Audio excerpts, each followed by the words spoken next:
Hello guys, this is the answer to your questions video. Uh, this is not going to be easy because I'm quite a private person myself, but let's do this without further ado. If you like what I do, as always, don't forget to hit those buttons. This way you help me, encourage me, you motivate me to make videos like this in future. Your help, your motivation would take this channel a long way, and I appreciate that very much. Thank you for your support as always, for your comments, for your likes, for your sharings. You've been amazing subscribers since day one. I should thank all of you who subscribed and you are already a subscriber. I should mention that more often, but when you're so busy and making things, you just keep forgetting that. And you really appreciate your help in any way, from bottom of my heart. Love you all, guys. So let's do this. I don't want this video to be hours, okay? Anyway, so let's start with Paul Haggerty, and he asked, when did you decide to live in London? Well, 1994, I think I came to London, and I came here as a student. So it wasn't easy whatsoever being a student in one of the most expensive cities on earth, and I had to juggle between jobs, work, and studying. It was a very, very stressful period, but if you want something badly, you have to do your best, and I went through it. I studied international relations, history, and politics in Metropolitan University in London, and I graduated in 2002 or 2000. No, sorry, 2001. Yeah.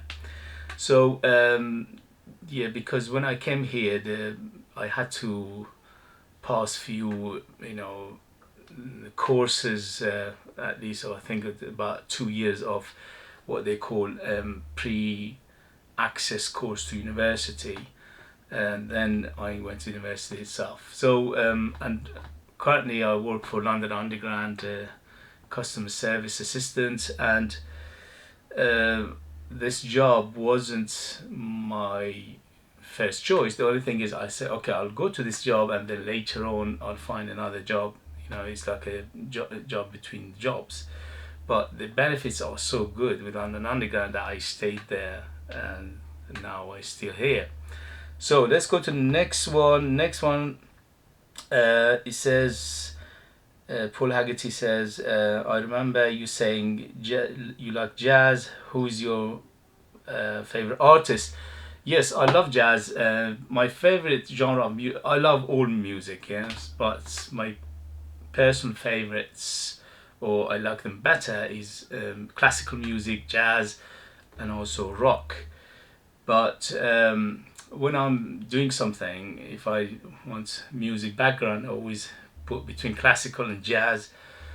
Uh, okay, so Louis Armstrong comes to mind, Ella Fitzgerald comes to mind, but there are so many good artists. Jazz is one of those music genres that almost everybody is good at it, because it's so creative. You need to have that creative personality to make jazz work properly, and if you're not good at it, you won't go to jazz in the first place anyway. So that was that. Let's go to the next one. Um, your top three all times favorite fragrances. Wow, that is difficult. I love anything from House of Van Cleef and Arpels. Van Cleef and Arpels Pour Homme original, but unfortunately it's been discontinued. Czar been discontinued. Yeah, almost everything that Van Cleef and Arpels does, I love them. What they do, they are obviously jewelry making company. Their main business is jewelry, but from time to time they release a fragrance. They don't have that many fragrances in their portfolio, but when they do, they make it very, very good, especially for a price. If you can get it discounted, If you buy it directly from them, they are quite pricey, but usually when they were available, you could have buy it for very very good price. For that price and what you get, the ratio was top notch, especially Van Cleef and Arpels, Pour Homme and Czar. Those two are beautiful fragrances. And also Midnight in Paris, which is discontinued again. That was quite good, although it wasn't my favorite, but I understand why many people liked it. So let's go to the next. So Paul Haggerty was from Glasgow. Thank you, Paul. Let's go next. Just add light. Ask what is the worst reaction you or comment you ever received from someone else on your fragrances? Never, almost never.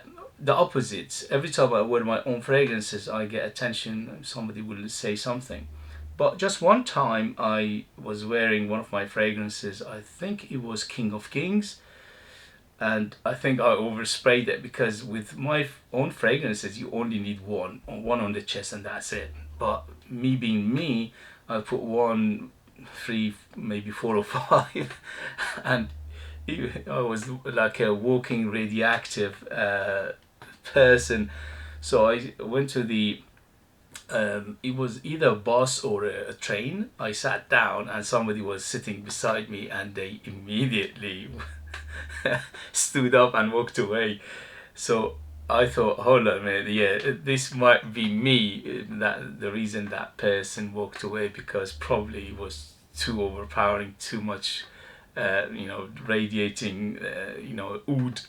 So that was the only time that I, maybe not directly but indirectly, I thought, okay, this is because of the perfume I'm wearing. But otherwise, not many, not really. Okay, go to the next. Uh, Getting an entire wall full of fragrance collection is very generous, but how big is your wife's wall? Probably she's got around maybe 40 to 50 fragrances herself. Uh, I buy her from time to time for her birthday, anniversaries and special occasions. I usually buy her perfumes. She and her favorite genre is anything that is floral, sweet, floral and powdery. She loves sweet, floral, powdery, and any genre, anything in that vein she will love. So probably she's got around 40 to 50 altogether. By the way, I might review hair fragrances in future. For ladies who watch this channel, that would be useful. Anyway, so let's go next. Next is, do you have any favorite notes, accord, or raw material in perfumes? I love almost everything in perfumes. I'm not one of those fussy people who say, okay, I don't like this, or I like this. But obviously, first and foremost, oud is my top favorite fragrance note, especially if it's done well, if it smells natural or good, or even if it's synthetic, it's done well. So that one is my favorite. Do you have any that your absolute dislike? Again, I'm not one of those people who dislike things. There's one note, it's called cologne, I think, and they utilize it in some of the aquatic fragrances. And the note of cologne itself, it gives that swimming pool, that chemical swimming pool, chlorine feel to the fragrance, because they want to make it aquatic, so you reminds you of swimming pool. Swimming pool reminds you of beach, blah blah blah. So it's all association, and that particular note, if it's done, if they put too much of it in a fragrance, it's too much for me. I can't basically stand it. But apart from cologne, I like all notes and all materials. I'm not one of those people who say, oh, I don't like this, I don't like. I know some people are like that. They just they dislike everything in perfumes, maybe, or just one or two fragrance notes. that they can enjoy, but I'm not one of those. Anyway, so let's go to the next one. Out of your entire collection, what fragrance would you say you wear the most? I wear my own fragrances the most because obviously it's my own fragrance and I love them because I made them according to my taste first and foremost, and that's why I love them. So I wear mostly my own fragrances, and I got 17 of them, so I rotate between them. But obviously I wear other fragrances, for review. Sometimes I wear a fragrance for review and like it so much I end up wearing it a few times. But that is rare. So majority of the fragrance you see behind me, I probably wear them once, twice, three times most. Some I like more than others. That is, I just gravitate towards them, but not many. So this is the situation because I've got so many. It's impossible to say which one is your favorite. But my own fragrances I wear the most anyway. So let's go next. What is the first fragrance you smell around London? When you go around about London, because it's so diverse, and it's a big city and so many people live here from different cultures, different background, different countries, blah blah blah. You smell all sorts, but the most one you smell is this bad boy, Mr. Armaf, Club de Nuit Intense Man, or a variation of it, or Creed Aventus inspired fragrances. Uh, Sometimes you can tell they are, a copy of cologne, but sometimes you can't tell, which is amazing. Sometimes I smell something and it confuses me. Is that the real stuff or is not? And when you look at the person, you think, nah, this is not real, because look at him. He doesn't spend, for example, money on trousers, let alone on perfume, yeah? So sometimes you get surprised and you smell something, and even if it's a clone, you get confused a little bit. So Club de Nuit Intense Man probably is the most I smell around, especially on the youngsters and young people. That's the most I smell anyway. So let's go to the next. What is your fragrance smell around? Okay, I answered that. Finally, what's the best fragrance for £1? That is good, brother. If you go to a pound shop, actually they have some what they call fragrances, but they are mostly alcohol, and they don't smell anything reasonably good. So that's why I never review them. I've been to pound shop many times and I smell them then and there, and I said, nah, this is not worth even to talk about, because the quality is so bad, and it's so it's basically complete rubbish. But apparently people buy them because every time you go there, they're almost out of stock. So some people, maybe their taste is different from us. Anyway, so keep up the beautiful and gorgeous work. Thank you. No problem. All right, let's go next. Why did you decide to make your own fragrances, and how did you start? So I've always been fascinated with fragrances from very, very early childhood, because my father, my mother wore fragrances in 70s and 80s. Also uncles, cousins, blah blah blah, aunties. So I was always fascinated when I smell. I think one of my first memory of fragrances is Aramis, by Aramis. I think that one was, my father was wearing it, so I distinctly know that fragrance. When I smell it, so mamma mia, it would just take me back then. Anyway, so when I was in London, and I started to collect, serious collection. I started to experiment with different oils and mixing them together. just as a curiosity, and slowly I got better at it. I asked people to smell them and to, give me feedback. Sometimes even some of the reviews, when I met them, I gave them the perfumes I was mixing, and they were impressed. Naz, did you make this? Wow, this is gorgeous. So slowly I said, okay, if even the reviewers like it, let me see what I can do. So I came up with all my own fragrances, and my first favorite fragrance out of my collection, this is your next question, is Persian Garden.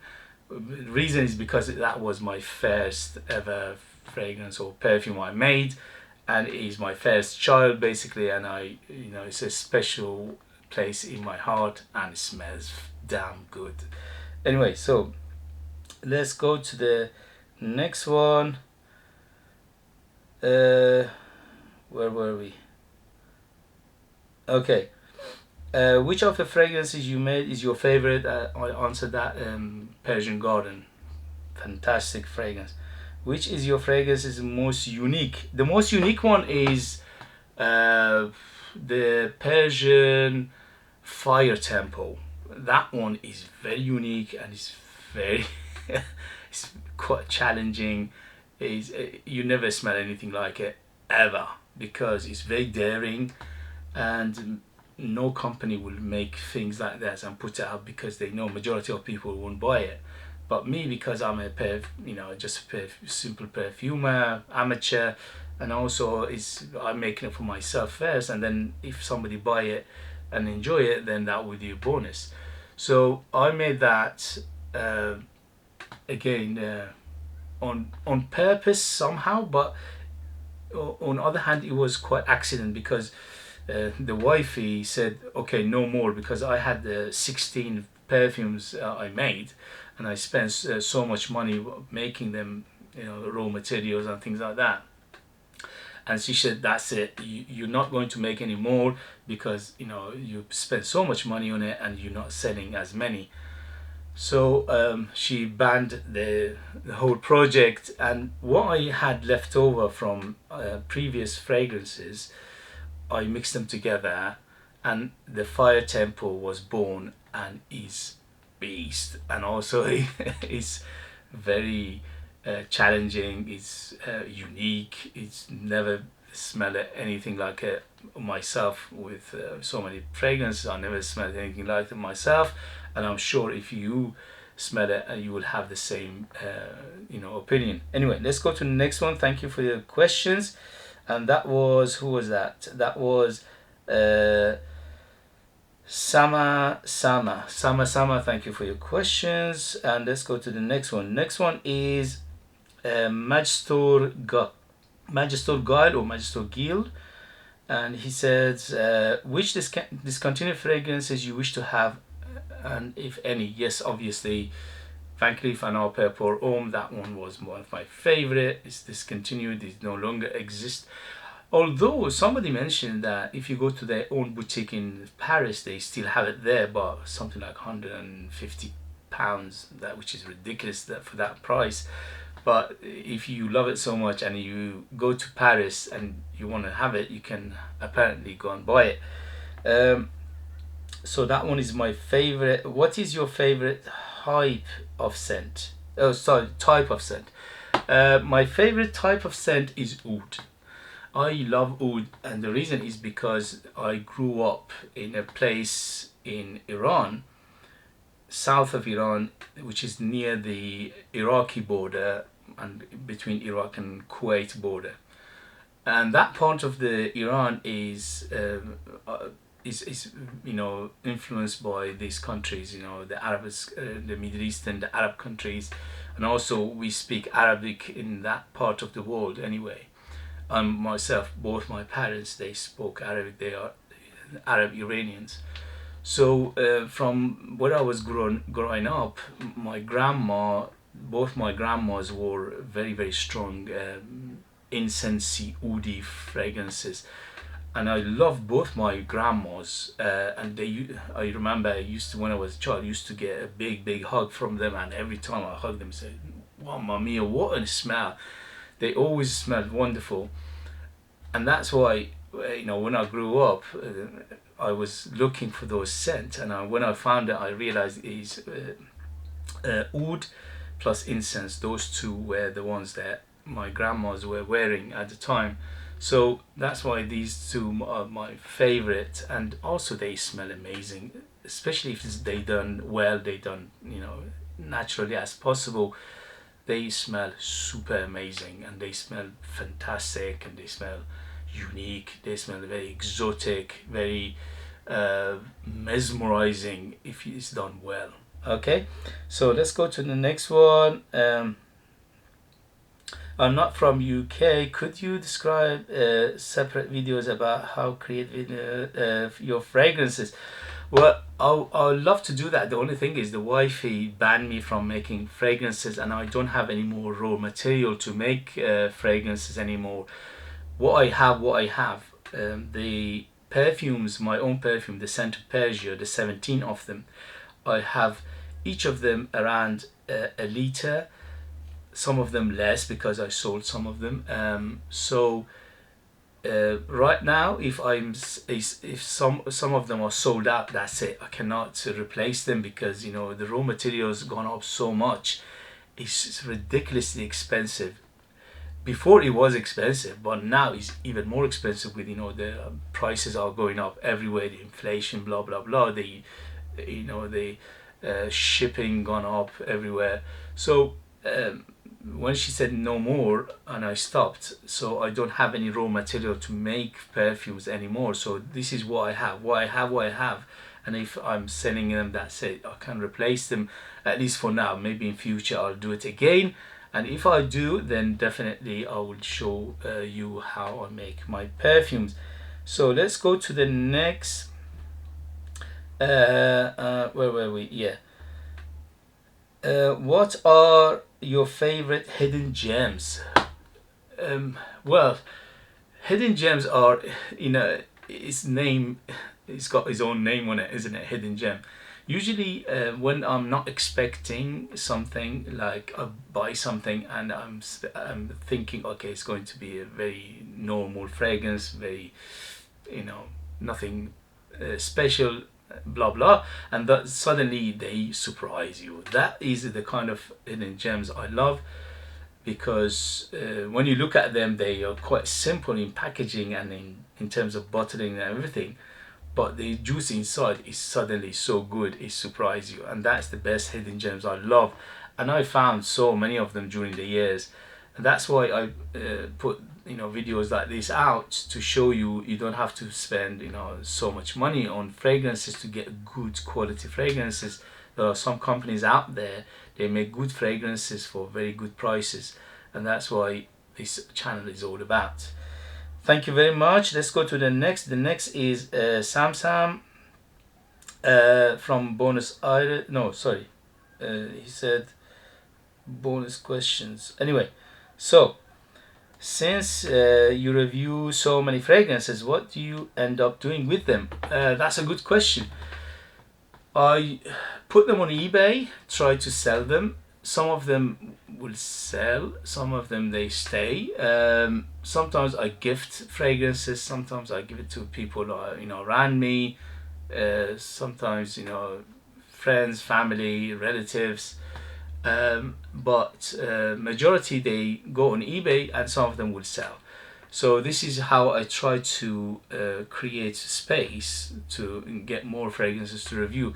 But eBay is very slow, and sometimes you sell something and sometimes you don't. So that's how I do it. Next is, any plans for international shipping? This is the thing that helps me the most. I love to send my perfumes to other countries, other people around the world, because this is what I love to do. I love you to smell it and give me your feedback and enjoy it. But unfortunately, the post office, not just the post office, any postal system you go to, the second you mention perfume is like you mentioning some sort of dangerous chemical or radioactive or something in that vein.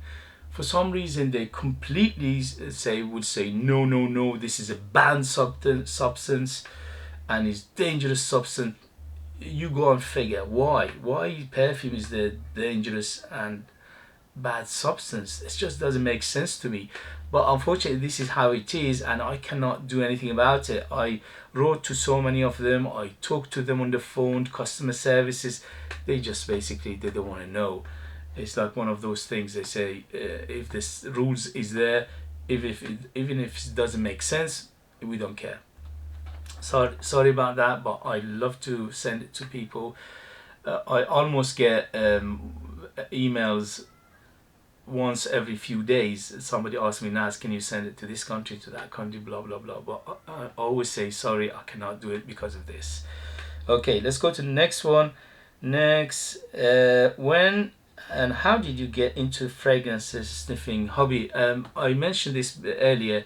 So from childhood, I was into these things, and then my distinctly I remembered my first fragrance that I bought from my own money. I was I think around 18 years old, and it was Kuros, which is mad because for some reason I remember when I was putting it on, I was suffering because it's animalic, it's very, very strong, and I didn't know how to control trigger. I was just going blah blah blah. But I loved it. For 18 years old to buy Kuros and wear it back then, which was beast, ultra beast mode, you need to have massive sack of bowls to do that. And I remember that was my first fragrance, and from there slowly I always had at least few around me since I was 18. But when I came to London, then they start to grow, because here you have more access to so many companies, so many fragrances, so many shops selling fragrances and perfumes, and I just started to go mad with it, and buying almost once a week or once every few weeks, just one fragrance, and it's all started from there. Anyway, let's go to the next one. Next one is Nazrol Edehar. Sorry if I'm butchering your name. And he says, "Hello Naz. Well, Naz, I am Naz too. Hello Naz. Where are you from? Where are you from? I think you're from Argentina, aren't you? Yeah, I think she said Argentina.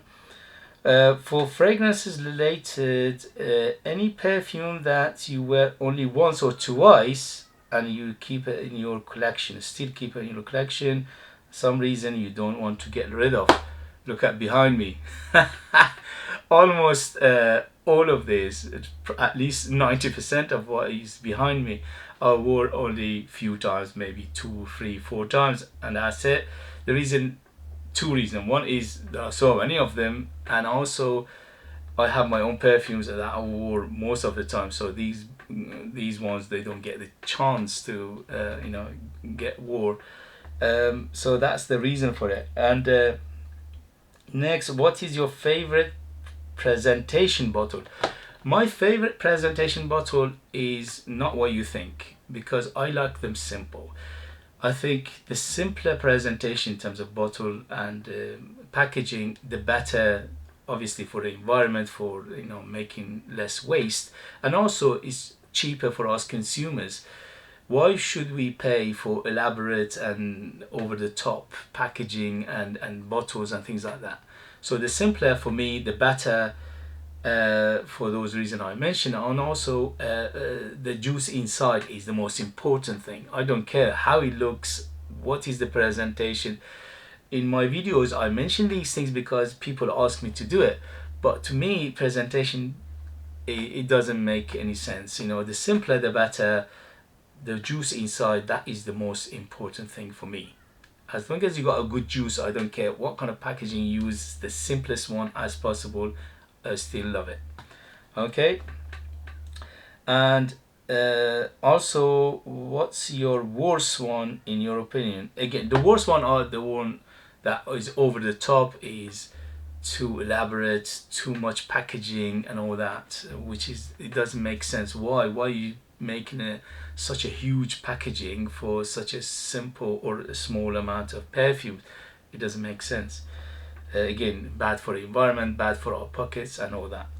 All right, let's go to the next one. The next one is Camelot Galaxio. Oh, this guy is from Argentina. Sorry about that. Yes, hello. From Argentina. It's called Camelot Galactico. Sorry if I'm butchering your name. Anyway, uh, so he says, I'm from Buenos Aires, Argentina. Will you make video answering the questions? Yes. Is London the most expensive city to live or to buy perfume in stores? Yes and no. London is one of, if not the most expensive city to live in terms of accommodation, to apartment, housing, and things like that. In terms of food, yes, it's expensive here. And also in terms of transportation, it's very, very expensive. It's one of the most expensive city on earth. But in terms of perfume, funny enough, is not the most expensive. The reason is because almost every company on earth have a base in London and they sell their perfumes here, and that makes it a very, very fierce competition between the companies, and that's drive the price down. So that's why in London you get almost very, very good prices, much lower prices than other places, especially the places I've been to, for example Europeans and Middle East, North Africa, everywhere, almost everywhere I went, the prices are much higher than London. And I think the reason is because of that fierce competition between the companies bringing the prices down. So in terms of perfume, London is one of the better places to live in to buy perfumes, but anything else is very, very expensive. So let's go to next one. And he says, can you make video with all Pinot Silvestre? I only have the Pinot Silvestre original, which I like. I'm not mad about. Used to be much better. The quality dropped. I think maybe reformulation, or they gone for different materials or something like that.